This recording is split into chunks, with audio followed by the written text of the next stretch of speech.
Hi everyone, welcome to the channel. I actually recently ordered a few things from the Blackpool Pleasure Beach shop, and when my order was delivered to me, I actually got given the Blackpool destination guide for this year. And if you know anything about Blackpool Pleasure Beach, then you'll know that this year is the very special 125th anniversary of the Pleasure Beach. In this destination guide, there was a little section on, the history of the Pleasure Beach, some fun facts. Really interesting read. It was only about 7 or 8 pages long, but it was very interesting, and I thought that I would share this with you guys. So I do hope you enjoy. Now let's begin. So here is a shot of the front cover of this destination guide for Blackpool, and can I just say what an absolutely gorgeous picture that is on the very front. We're turning to the contents page now, and what we're really interested in is pages 43 to 50, which is all about celebrating 125 years of the Pleasure Beach. This is the first glimpse of the first couple of pages of the special anniversary segment, and it looks like we have a lot to cover, so let's just get started. When William George Bean purchased a 42-acre plot of land in Blackpool in 1896, he had a vision. He wanted to build an American-style theme park, a place to make adults feel like children again and to inspire gaiety of a primarily innocent character. Alderman Bean could never have envisioned that millions of people, both young and old, would experience unbridled happiness from this fantastical idea.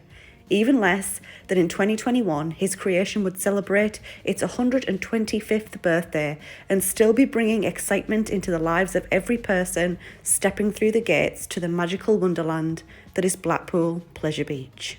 Below that, we have a What a Roller Coaster section, and this is all about the history of the Pleasure Beach. We have liftoff. August 1904 saw the launch of the ever-popular Sir Hiram Maxim captive flying machine, the oldest continuous working amusement park ride not only in Blackpool Pleasure Beach but in Europe too. 1910 to 1920, following the First World War, investment in the park stopped due to the difficulty in exporting rides from the United States.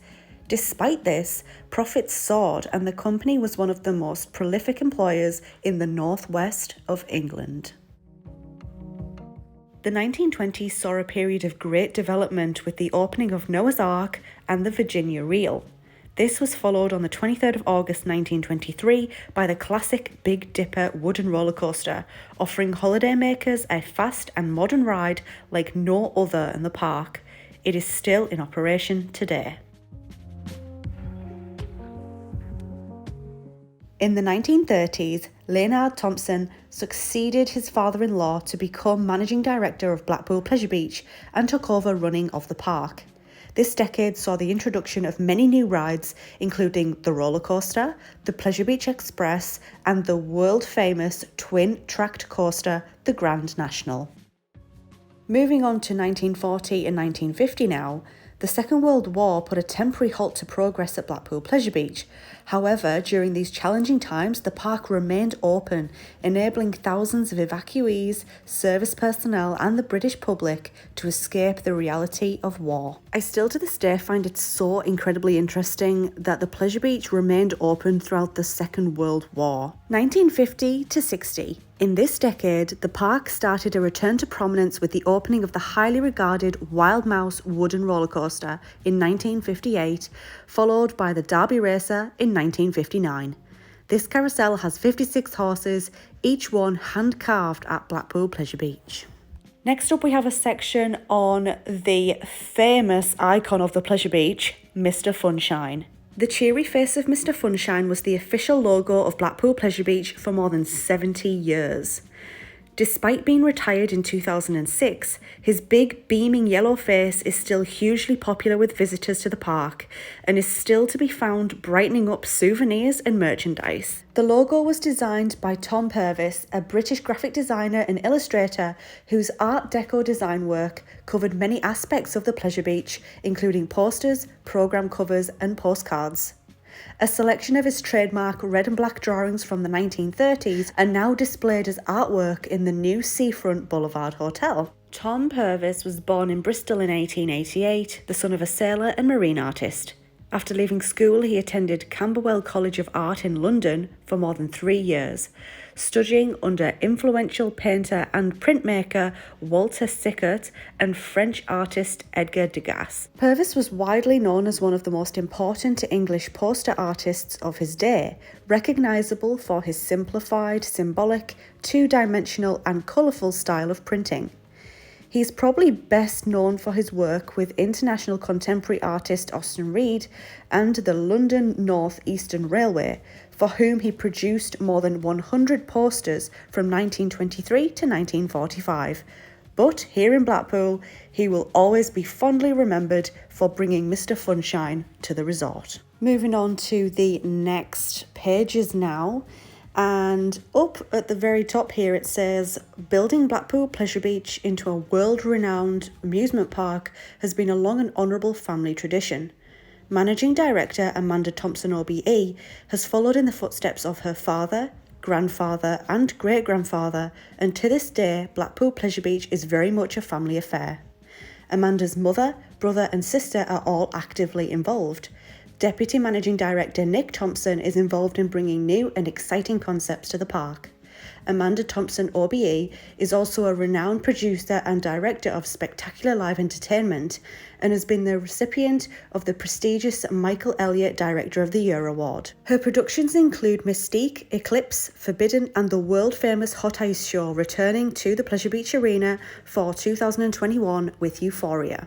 Then we just have this Something for All the Family section, and that just boasts about Nickelodeon Land and Wallace & Gromit's Thriller-matic, and it just says how a visit to Blackpool Pleasure Beach guarantees memories to last a lifetime, which it most definitely does. Blackpool Pleasure Beach, visiting there is my childhood, and it's given me so many fantastic memories over the years that I'm really, really grateful for. Brilliant shows. It's the hottest ticket in town for the coolest show. Hot Ice has been wowing audiences at Blackpool Pleasure Beach since 1937. The purpose-built ice theatre is the only remaining one of its kind anywhere in the world and has been recognised by the Guinness Book of Records. And now we're going to be returning to the Pleasure Beach's history, and we'll be going to 1960 to 1970. This decade saw a collection of much heralded rides opening at the park. These included an enchanting trip through the Looking Glass on Alice in Wonderland, the Grand Prix, overhead monorail, the ever-popular teacup ride, and the world's longest log flume. 1970 to 1980, Geoffrey Thompson became managing director in 76 and added exciting iconic rides including the steeplechase. 2 years later, Europe's first 360-degree looping coaster, the Revolution, opened to huge acclaim.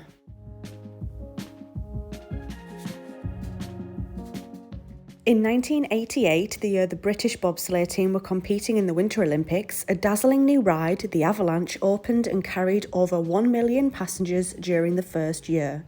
It was the first, and of 2020 remains the only bobsleigh rollercoaster in the United Kingdom. Geoffrey Thompson's reign saw an investment of £12 million for the world's tallest and fastest rollercoaster at the time, the Pepsi Max Big One, which opened in '94. The Big One changed the skyline of Blackpool's seafront. And that brings us to the year 2000 and beyond. In 2000, we saw the biggest investment up to this point of £15 million with the opening of Valhalla.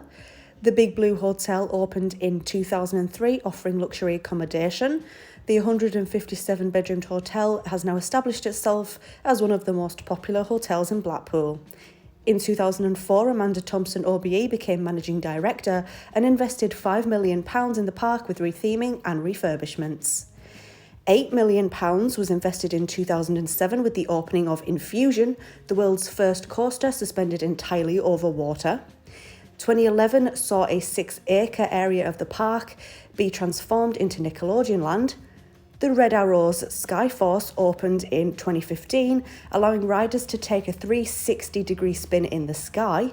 Another first opened in 2018, which was Icon, the UK's first double launch coaster. And finally, the £12 million Boulevard Hotel opened in 2019 with a total of 120 stylish rooms with views of either the seafront or the park. Finally, we're moving on to the final page now, and the last page is just facts. Every year, more than 1 million mouth-watering donuts are made and devoured. The delicious sweet smell is too great a temptation. Each day, the big one travels on average around 250 miles, which is just over the distance from Blackpool to London. Pizza? No problem.